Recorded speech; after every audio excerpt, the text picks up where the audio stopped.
Welcome to the first episode of The Crawl, where we discuss all things AI and organic search. I'm Tristan Harris, SVP of Marketing at NextNet.ai. We'll be uploading new episodes weekly on Friday, so stay tuned.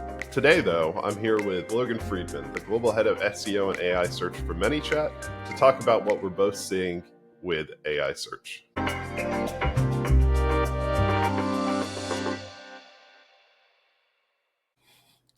Hey everyone, we're here today with Logan Freedman, the Global Head of SEO and AI Search at ManyChat, and we're going to be talking about all things AI today with a focus on why AI trusts some brands more than others, and just generally talking about the evolution of SEO and AI search engines. So Logan, first of all, thank you so much for being here. I really appreciate you taking the time out of your schedule to join us. Yeah, of course. I'm glad to be here. Cool. Well, first, why don't you tell us a little bit about you, your career journey, and what really inspired you to get into SEO to begin with? Yeah, I have a feeling that my journey into SEO is how most people's journey into SEO actually began, which is I kind of fell into SEO. I was working as a social media marketer before I got into SEO. I got a job at an agency focused in digital PR called Fractal. Worked there for a bit, fell in love with SEO, had the opportunity to start my own department, which you may know of, Tristan, seeing as you were there. And so we ran a department at a company, grew that quite quickly. We had about 10 to 15 employees. I don't remember the exact number. Was there for about 2 years and then made the jump from agency life over to brand. And so I've worked for a ton of different startups since then, mostly with a focus in content marketing and SEO. Companies like Lawn Starter, companies like NutriSense, and currently I'm the global head of SEO at ManyChat, where I'm focused in all things SEO all over the world, because we're basically in every country we legally can be right now, and a focus with AI search as well. Yeah, that's awesome. And, Logan and I go way back. We worked together at two different companies, Fractal, and then we built that department out together at a different agency. And that was a good time. And then we took radically different, approaches to the rest of our career. I stayed on the agency side for a while you went onto the brand side. So thank you again for joining us, and we can dive into the questions. So I guess to start us off, when we talk about AI trusting certain brands, like recommending them, what does that mean to you?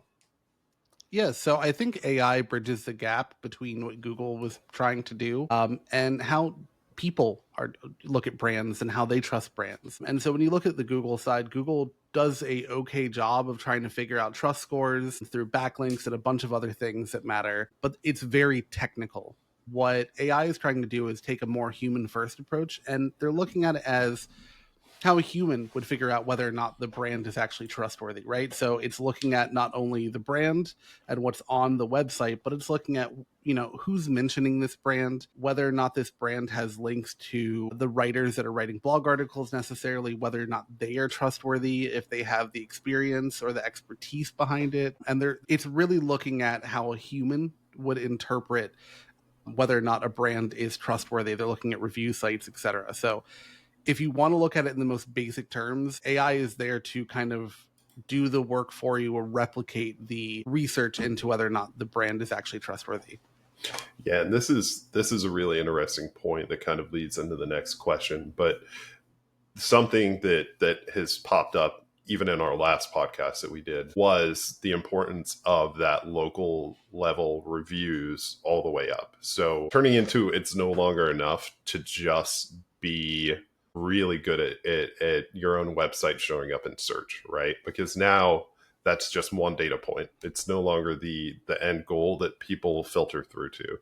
Now it's just one data point, and contextualizing why your site is being trusted by AI and recommended. And the other data points are things like Google reviews, Trustpilot, a million different websites getting pulled into it, as well as, random listicles on an industry specific website that may list like the 5 best, plumbers in Memphis, Tennessee, or something like that. So I think that's this really interesting kind of evolution of our discipline in organic, but also just in the way that people use technology to find what they're looking for. So a lot of times, we wouldn't go through and pull all those reviews, right? You might look at Google reviews, but you might not check the 5 other places. So that's where it gets really interesting. And that kind of leans into the next question of how AI systems like generative search, chat GPT, et cetera, actually decide on what brands to cite or summarize. So Yeah, do you, it's sorry. sorry, I was going to ask, do you have any insights into, what you've seen that works well from your end? Yeah, it's so there's a couple of different things. One is definitely technical. So how hard is it for your website to scrape? How hard is it to actually consume the data that's on your website, which is super important. Just like Google, the longer it takes for the crawler to read the information, understand the information on your website, the less likely it is to rank it or to come back because it's costing them money. And the other side is it's trust factors, right? So are you showing up? Do you have good content? Is the content authoritative? Is it agreeing with other content on the internet, which is definitely huge? So if your piece of content is the opposite of everyone else's, generally it's going to agree with whatever the masses are agreeing with, kind of like wikiality almost. It agrees with what a majority of the internet thinks, but also what other people are saying about you. If your brand is showing up other places, whether or not you have a Wikipedia article. So all those annoying DMs that every SEO gets saying, we can get you a Wikipedia article. Guess what? That actually matters now, which is their foresight was amazing. They were annoying me 10 years ago, and now they're actually right. I don't know if they called their shot or if they got lucky, though. I think they got lucky. But on top of that, there's other things that really are interesting that we're finding. So one thing that we're finding at ManyChat right now is press releases. I hate press releases. A lot of people do. A lot of us saw them as a waste of money. Guess Yeah. what? They're being picked up and cited now in AI search, which I don't know if it's going to stay like that. I hope to God it doesn't, because anyone can pay for a press release to be released. But, for the time being, do press releases because it's working.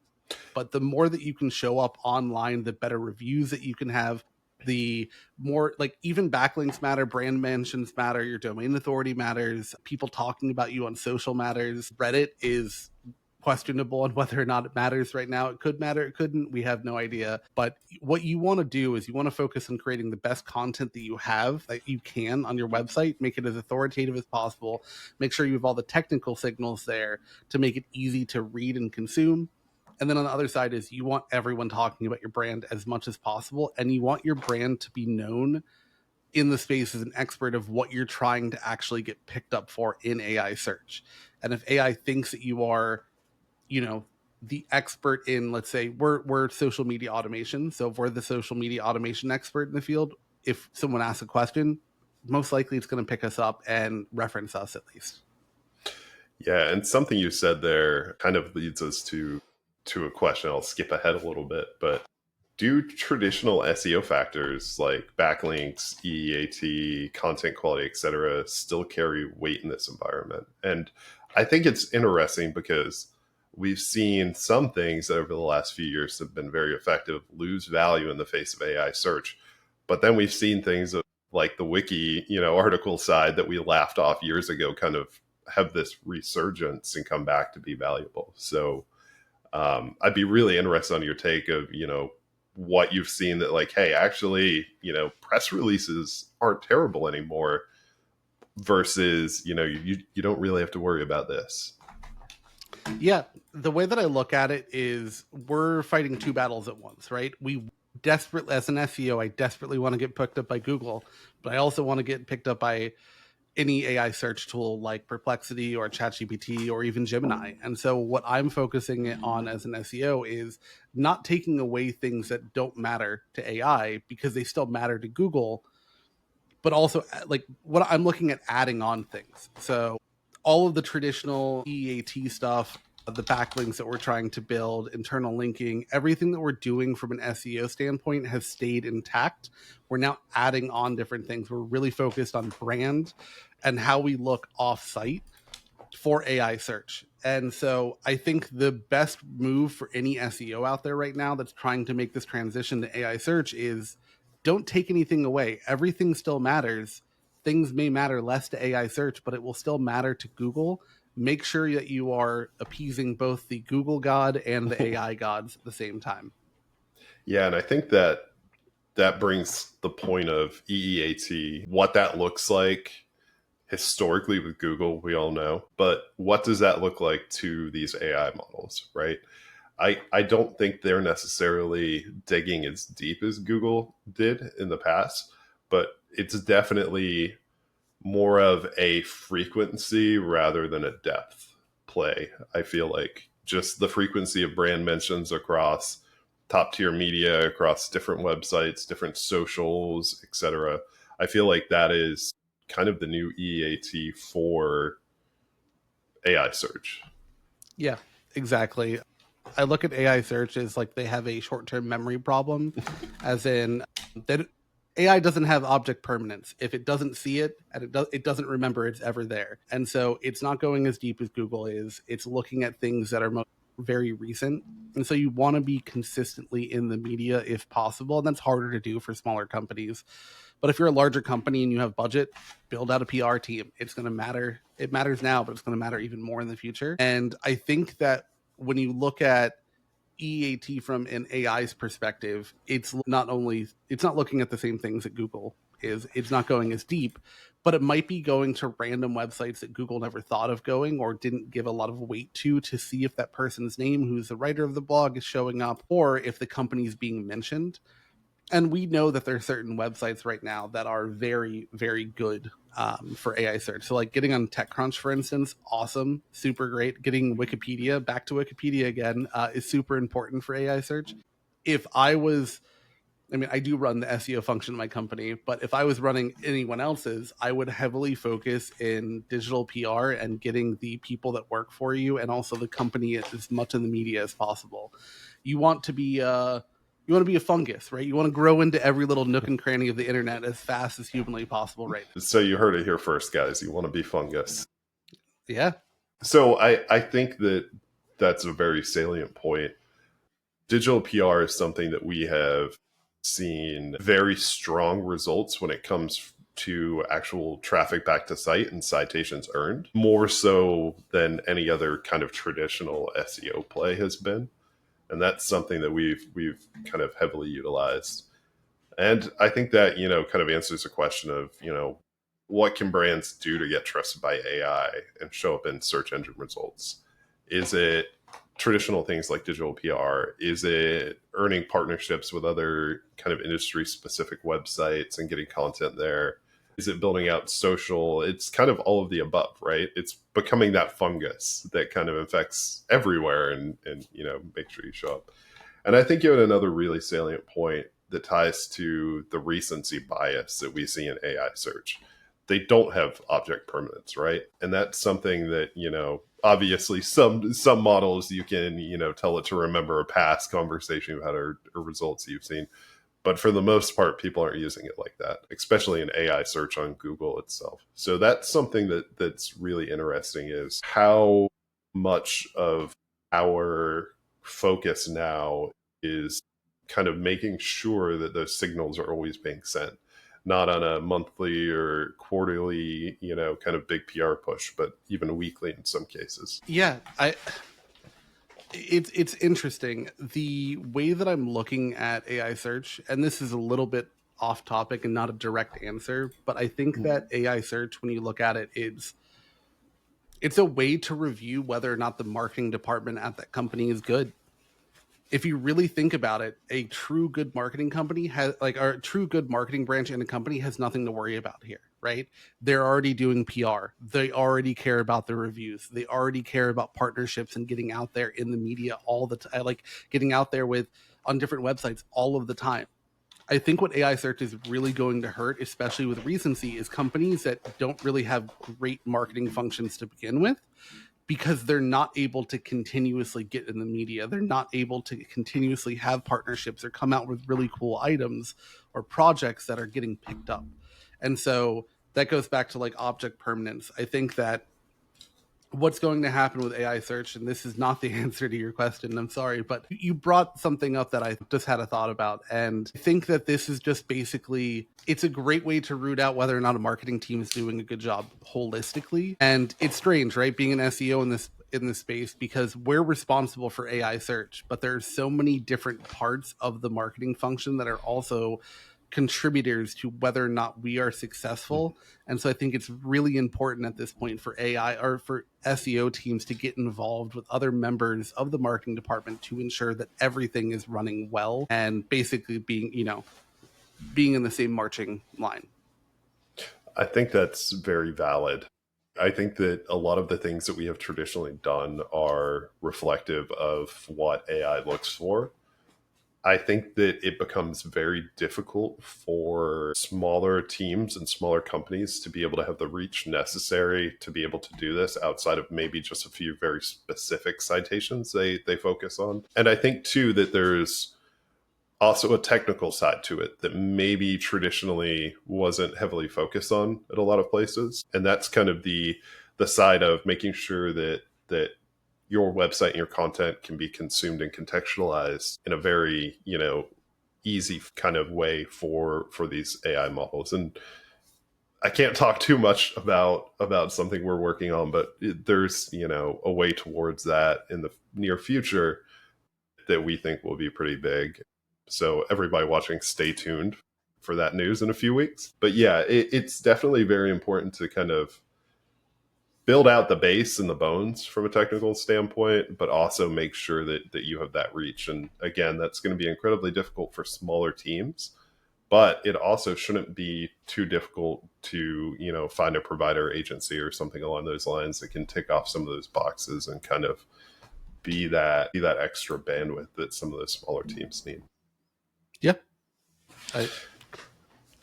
I mean, my version of technical right now is just writing on page, AI, please rank this article, and then I put it in quotations. Hopefully that works. I don't know, but it's worth the test at least.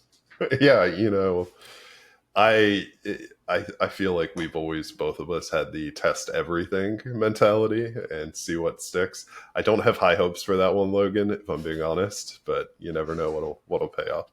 I mean, I can tell you I'm super excited right now when it comes to AI search because of the fact that I find black hat tactics incredibly interesting. And I feel like there is no such thing as a black hat tactic now with AI search because there's no rules. Yeah. And so the whole idea of mentality of test everything. If your focus is AI search, test everything that you can for the time being, because eventually there will be some rules that come out.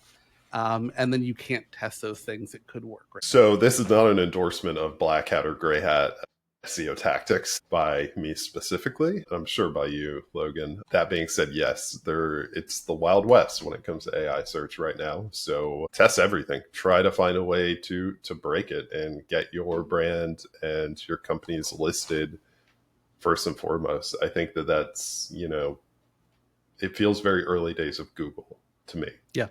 Yeah, which is exciting, right? We used to back in the day, we used to make keywords white and put them at the bottom of the page, So figure out what works. Look at the bright side. There is no black hat or gray hat. Everyone's a white hat when it comes to AI search right now. Yeah, exactly. So let's dive a little bit back into the topic. So we talked a little bit about, the signals AI consumes. We talked a little bit about traditional SEO factors and how they influence it. How much do you think brand consistency matters across web influence for AI perception? Do you think that it's very similar to how people cared a ton about anchor text when it came to backlinking, being I want my branded anchor text, I want exactly this or that? Or do you think there's more nuance to the brand mentions where, we can have a little more variety around how our brands are talked about? So for example, NextNet, we do a lot here, right? There's a whole lot that we do, and it's hard to kind of bake that down into one or two things that we then, have pushed out across a million different places. Do you think that consistency matters? And do you think how consistent people need to be? Which was poor English, I'm sorry. I think that consistency matters in a very specific way with AI search. I think that they want, AIs want to know what your company does. And so it doesn't really matter if your brand voice changes. They don't care about that. What they care about is they don't want you to pull a Yamaha. And you're probably confused about what I mean. A little bit, yeah. So Yamaha what does Yamaha do? I'll ask you this question.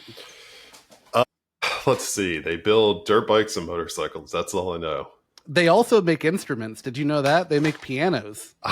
I play piano, and I did not know that. Yeah, they And they they make make jet skis, don't they? yeah. So if your AI, like, that's confusing to you on why that company would choose to do all these different things. I think that AI search also has the same issue, right? And so if your brand is consistently changing and you're like at ManyChat, for instance, we are a social media automation company. We help content creators have better conversations, answer people on social media, mainly Instagram. And so we write a ton about social media.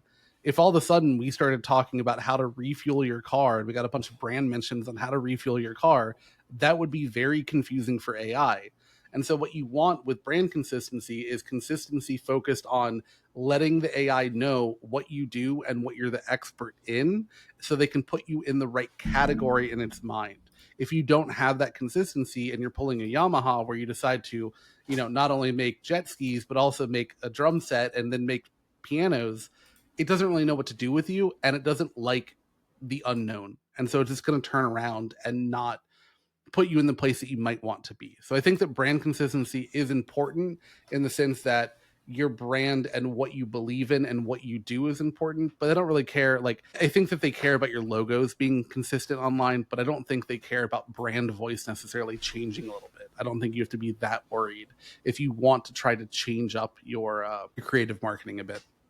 I think that that's a very valid point. And I think that Yamaha example especially is something that, anybody watching right now, you can just go to Google and type in what does Yamaha do? And it breaks it down to the two main arms, which is musical instruments, audio equipment, electronics, and then motorcycles, ATVs, boats, other motorized products, which is a very interesting different product lines that are still found and contextualized through AI search. So it's able to dig in and find the brand mentions across the web, contextualize the website. The Yamaha probably talks about their different Yamaha Motor Company, Yamaha Corporation, and the differences between them. So I think that's a very very interesting thing that you can dig in now. And if you have concerns about your own brands, if your brand is has a bunch of different product lines or serves specific industries, things like that. I think that's something that most people can go on and do. They can pull up Chat GPT, they can go to, AI search, and they can dig in and say like, okay, hey, tell me about my brand. And I think that'll be a very important exercise for people to really get a solid footing of how AI views their brands and is contextualizing what they do. And then from there, give them a good idea of what they need to either, kind of help clear up, whether it's site content or push out, via PR blasts or anything like that. I agree 100%. One thing I would add is if you are looking at, let's say you're using, Gemini or ChatGPT, make sure that you're signed out so it doesn't have any previous data that you might have fed it that it remembers. So I'm sure if you use ChatGPT a lot and you say, hey, what do you think about, insert your own company name, it will respond saying your company over and over again because it knows that you work there.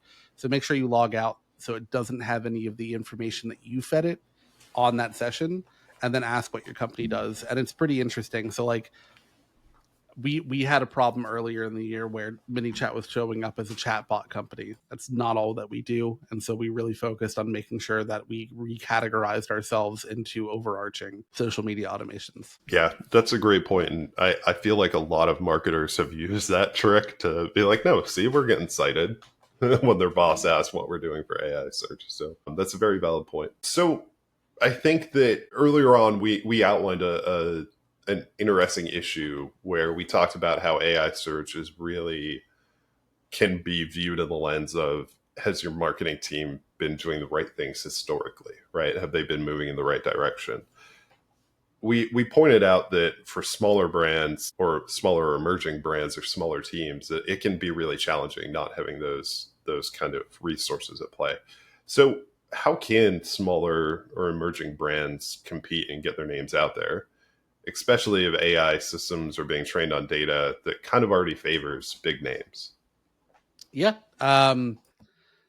So sadly, you probably won't be able to get a Wikipedia article. And I know that I keep on talking about Wikipedia, but I do find it kind of funny. But basically, make sure that your website's technically set up for AIs to easily search what you're doing. Make sure that's easy for them to consume. That's like the bare bones, like minimum thing that you should do. Create amazing content in your niche, right? So like usually smaller companies focus in a very specific niche that they are the expert in. That's kind of how they grow as a company. Make sure that you're focusing on creating content that shows that you are the expert there. Try to go on social if you can. Like these are things that if you can do them, they would be nice to do. It's not necessarily you definitely need to do all of them, but make sure that you build out a social presence, even if it's like, even if you're just posting and you have a couple thousand followers, that's still helpful. And try to figure out how you can get other people to post about you.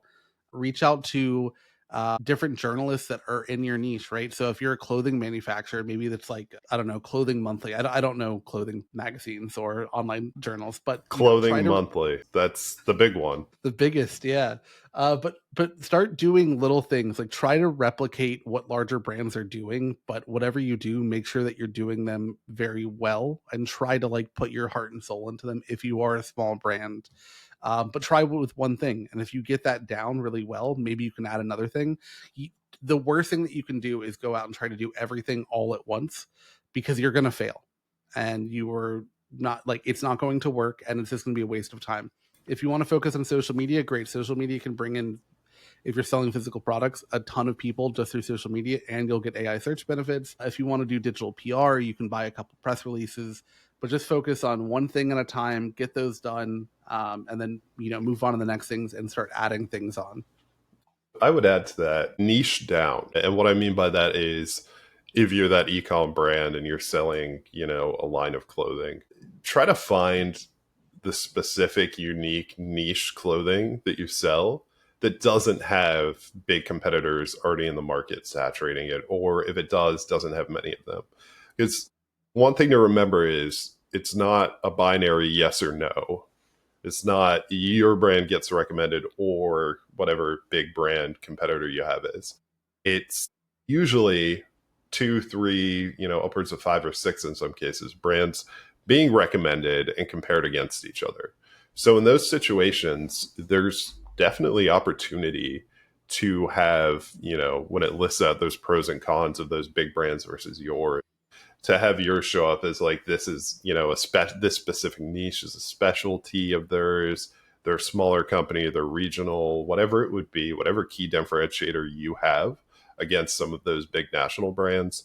I think that that's an area that people can really exploit moving forward, though as people do, there's kind of less and less ground for people to claim. And I think that what we're seeing is almost like, homesteading the West, right? Is people right now have this ability to go out there and kind of claim their spot.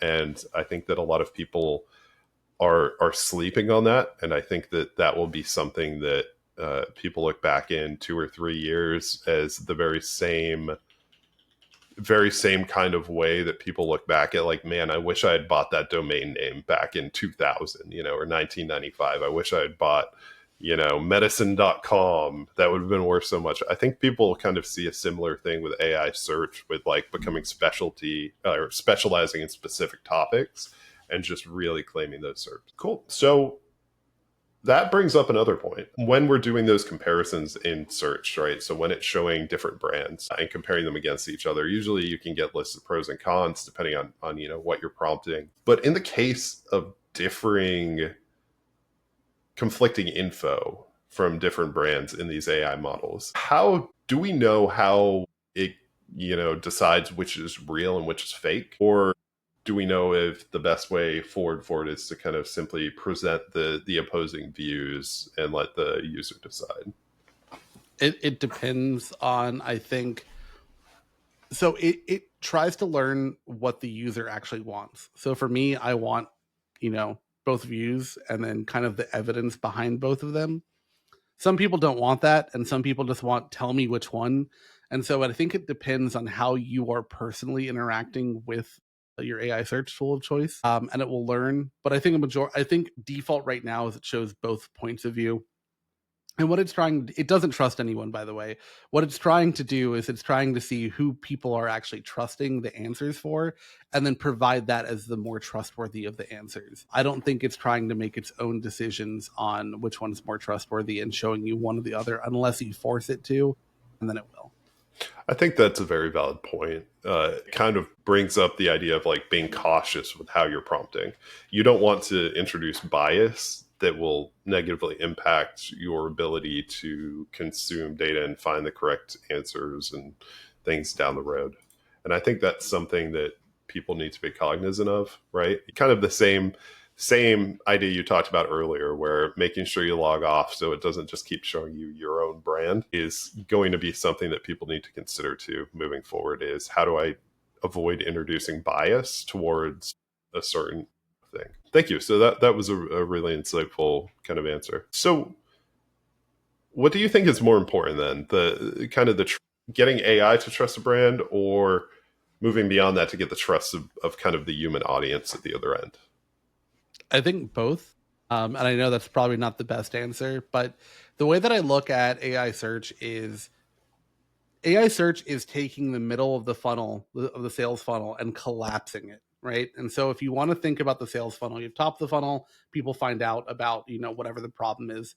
Then they enter middle of the funnel. And usually they're doing a ton of research, trying to figure out like what are the solutions for this problem.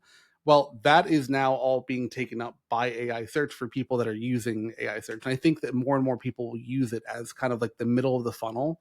And so it's taking all of that information and then collapsing that down.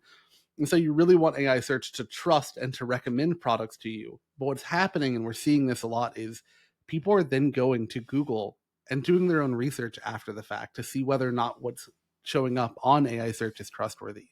So I think not only do you need to be trustworthy with AI search, but you also have to make sure that people are also trusting you. And I think that's what AI search is trying to replicate and will get better and better at over time. So I think that the answer to this is both, which is at the same time the same thing, because they're both looking at the same signals. Yeah, and that's very valid. Especially if you're in an industry where you have a high ticket product, right, or service. I don't think anybody is going to pull the trigger on buying, hiring somebody to like install a new pool in their backyard just based off of one AI recommendation, right? They're going to still call around and talk to people and get quotes and all of that. So it's still very important to kind of have that social proof around the quality and, all of that of your brand. And some of that just comes from things that influence AI anyways, Google reviews, things along those lines. So shifting gears a bit, like looking forward to the future, as generative search kind of inevitably continues to grow, especially at the rate that we're seeing, which has been absolutely crazy so far, what will the user journey look like?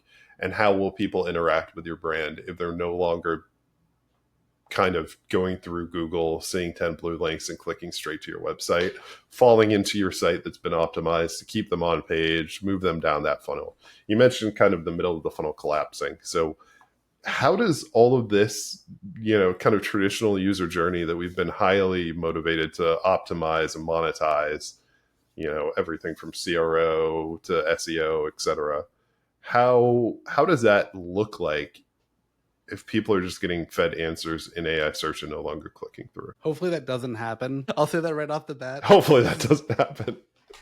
Very dystopian future of everyone's just listening to their AI, AI of like, oh, I have this problem. What should I buy?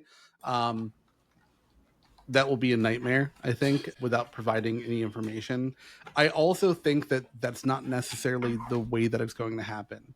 And the reason I say that is when ChatGPT came out, when a lot of these AI search platforms came out, the user journey was someone would have a problem. Someone would go to ChatGPT with their problem. ChatGPT would recommend a product. People would click on the website and buy the product, right?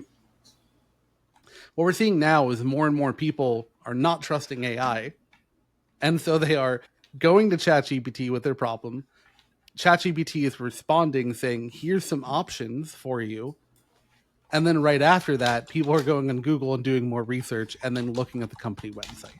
And I think that there's still that user curiosity, especially in more expensive items, like you were saying, where I think even in the future, people aren't going to fully trust an automated system that recommends things for them. And so people are going to turn around and do some research. They're still going to look at websites. The sad thing is that a majority of our content that we are producing on our websites, I think in the future, will be consumed and then distributed by AI. And then people might check it in the, down the line.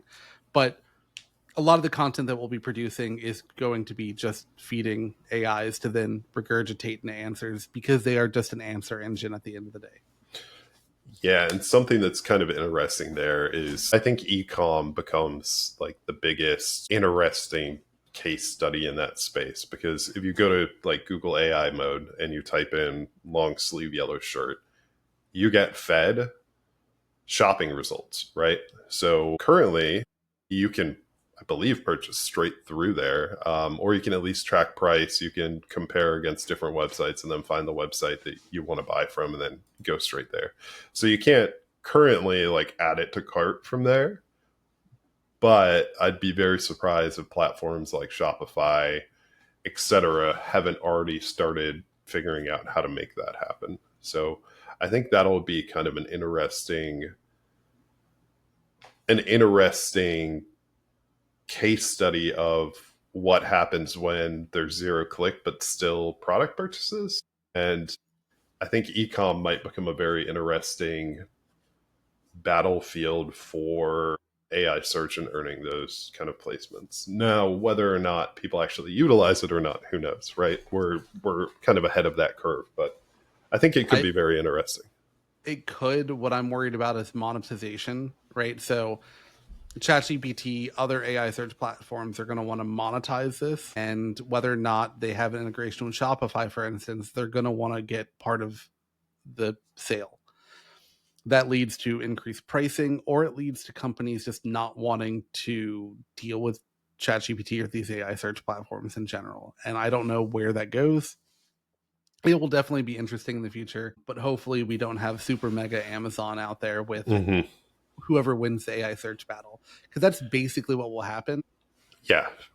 The similarities between Amazon Marketplace and what could potentially happen with, ecom or products in AI search, it feels very similar. It's, people spend a lot of time optimizing their, Amazon stores to show up, and it could end up being the same thing. A lot of people don't sell their products for a loss. They sell their products at below the price that they, sell through their own website on Amazon just to be competitive.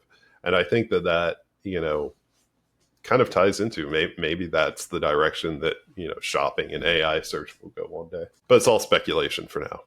Dystopian, but yeah. Yeah, a little bit dystopian.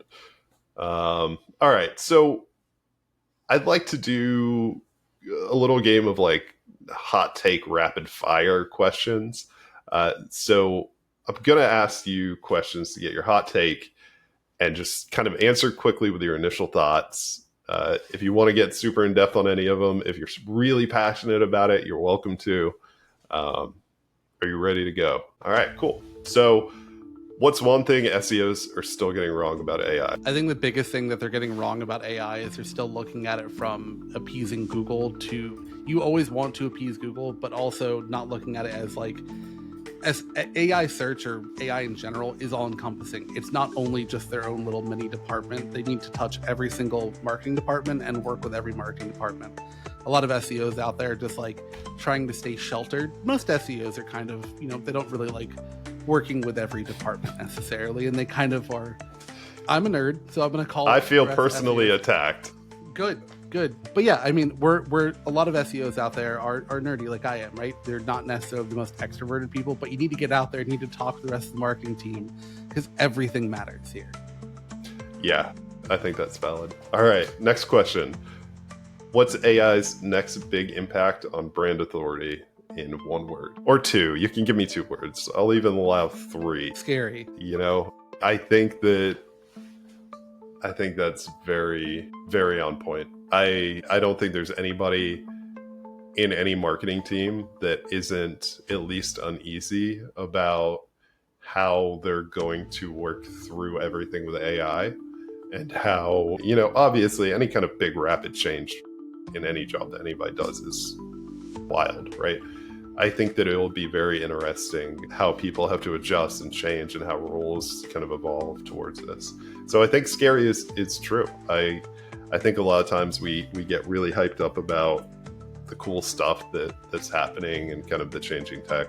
But I think that it is important to remember, this is big. This is a big rapid change that's impacting our industry. And it is scary. It's scary for business owners. It's scary for SEOs. It's scary for me, any kind of lead gen it's scary for. It is scary.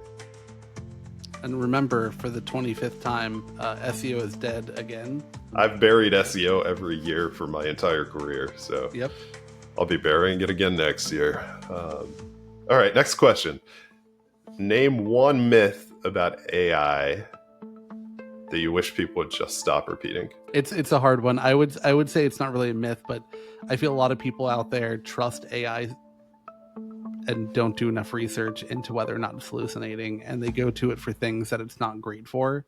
So a lot of people are using ChatGPT, which is generalized AI, for instance, to try to do more complex tasks that it's not good at. And I wish that people would actually learn different AI platforms and their, what they're actually good at. So instead of using ChatGPT for writing, maybe switch over to Claude. Same thing with coding, etc. Yeah, I've actually got an interesting real life case of that almost being a disaster on the hallucinating side. We had a salesperson that was talking to a client, and they had a big meeting the next day, and they asked ChatGPT basically, like, run through, give me a full breakdown of everything about this client, tell me, all about their brand, et cetera, et cetera. And they also asked it to like kind of analyze their site and do some things that it can't really do, but it won't tell you it can't do, right? So it was giving, SEO scores and stuff like that. And obviously it can't do that, right? So I reviewed it. Thankfully, the guy wanted me to review it before they talked to the client. And it even had the founders wrong of the company. So if they had gone into this meeting and been like, oh, hey, or, Frank and Lisa joining us, and they'd be like, who are they? Your founders? No, they're not. What are you talking about? It would have been a really awkward thing. So all of that is to say, it does hallucinate. It can hallucinate, and it does often. And you need to not simply rely on it as like a set it and forget it cruise control tool. You have to, kind of hold on to the wheel and make sure it's not steering you in the wrong direction. All right. This is supposed to be hot takes, rapid fire, and I'm doing the opposite of that. I'm kind of, talking on and on. So next question, last question. What's a specific brand that you think AI trusts too much? I would say TechCrunch. The fact that it references TechCrunch all of the time about everything, and it puts so much weight into it. TechCrunch is good. It's not great. But yeah, I mean, that Wikipedia as well. It loves Wikipedia right now. So those are the two, TechCrunch and Wikipedia. I understand why it loves Wikipedia. It's just the massive amount of information and data for it to consume and kind of like learn from. Think about trusting anything on Wikipedia or citing, think about citing Wikipedia as a source in like a term paper in college. And I'm dating myself here. We barely had Wikipedia back then, but you'd get laughed at. So I think the reason that it likes Wikipedia so much is just because the amount of sources that are on every article that it can then go search through. And I think that it's like, oh my God, look at all these links that I can go and look and double check to make sure this information is correct. I don't think it's actually clicking through to those links, but I think it's seeing them and being like, that's impressive. And then TechCrunch, I have no idea. TechCrunch I have a theory on whether or not like Sam Altman was interviewed by TechCrunch and he happened to really like the interviewer, and now he just automatically made ChatGPT just reference them all the time. I have no idea, but it loves TechCrunch. So that's the first breaking conspiracy theory here from Logan Freedman, that Sam Altman loves TechCrunch. So I think that you're right. I think when it comes to Wikipedia, just the amount of easily sorted, easily found, it would be very easy to scrape that, follow those links, and go from there. So I think that's a very valid point. Now, again, this ties back into the AI trust versus human trust thing. There's some Wikipedia articles that I know were wrong, and they're citing sources that are incorrect. So I think that's a really interesting thing that will have to kind of be figured out. And that's, again, another reason why I don't use AI like cruise control, hold on to the wheel.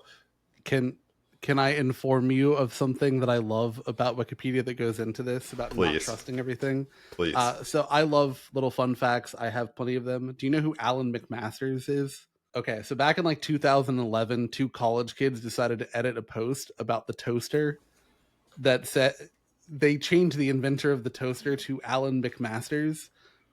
And for I think 10 years, the Wikipedia page was never changed. People wrote books that mentioned it. He almost showed up on the like a coin in England because he was an English inventor. Wikipedia finally has it. It's called the Alan McMasters hoax. It explains everything that went into it, but there's this whole idea of wikiality, and that's what I'm really afraid of with AI search in the sense, and I think Stephen Colbert coined that way back in the day, but it's this whole idea that the truth isn't the truth unless the majority of people out there believes it's the truth. And so that's what happened with Alan McMasters. And luckily, people found it 10 years after the fact, which is wild to think about. But with AI, is it easy to, or like, are we looking at a future where we can turn around and make AIs hallucinate or just believe the wrong information because there's enough websites out there that also are saying the same thing? And so that's kind of an interesting future to look at. Yeah, very much with great power, great responsibility, right? So I think that's very, very valid. And that's wild. And I'm not surprised they'd want to put the inventor of the toaster on a coin in England. They love toast. They do. I'll tell you exactly what coin. He was supposed to appear in the 50-pound note. Wow. He was pre-selected as one of the 989 eligible names out of 227,000 nominations. Wow. So that's all you got to do if you want to be on a piece of currency. Just edit a Wikipedia article and wait 10 years. You might get there. You have to make sure that you're inventor of a very important thing. Yeah, the toaster. Yeah, of course. So before, I think we're running up pretty close on time here. Is there any kind of closing thoughts you have about the future of AI search, where we're heading, anything that you're kind of seeing on your end or preparing for? I think that a lot of people are freaking out about AI search. There's a couple things to remember. One, AI search it's relatively low in the like volume right now. It will grow in the future, and it's growing very quickly. So that's something that I'm not saying don't freak out in the future, but it's right now it's not a huge deal, but it will be in the next 6 months to a year, maybe 2 years down the road. You'll have a lot of people going to something like an AI to search for, and so SEOs need to focus on that. But another thing is everyone tries to overcomplicate AI search. At the end of the day, make sure that you're a good SEO, make sure that your website is set up correctly from a technical standpoint, and then on top of that, make sure that your marketing department is good. And you shouldn't have that hard of a time ranking for the things that you want to rank for, and not ranking, sorry, showing up in queries for the things that you want to show up for in AI search. AI search is rewarding people that are consistently doing great marketing across the board. So if your company focuses on great marketing and all of them work together, it should be pretty easy to achieve. Thank you. So that'll be a wrap for today's episode. Logan, I really want to say a huge thanks for coming here and, unpacking why AI seems to trust some brands more than others, what it means for the future of SEO and authority online. Logan, if you don't mind sharing your Instagram handle, LinkedIn, any social, anywhere that you want to kind of self-promote, where people can find you. Yeah. So I work for a social media company and I haven't used my Instagram in like 5 years. I know that's very funny, but I do post on LinkedIn quite a bit. So if people want to follow me on LinkedIn, my name is Logan Freedman on LinkedIn. You'll know it's the right Logan Freedman because there's a set of eyeballs between the words Logan and Freedman. I'm the global head of SEO at ManyChat. Yeah. And thank you for having me on. This has been a ton of fun. Yeah. And again, it's for those that missed the opening, Logan and I worked together for a number of years at two different companies, and we go way back. So it's always good to catch up with an old colleague and another really incredibly successful person in the industry. So thank you again for joining us. And for those listening, if you took one thing away from this conversation, kind of leave us a comment. Let us know what your biggest takeaways were.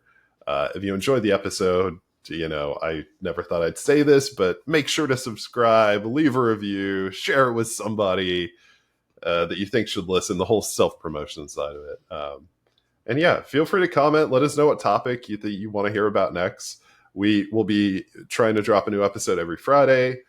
Make sure you tune in next week. And thank you all for your time. And Logan, thank you again. I really appreciate it. Of course.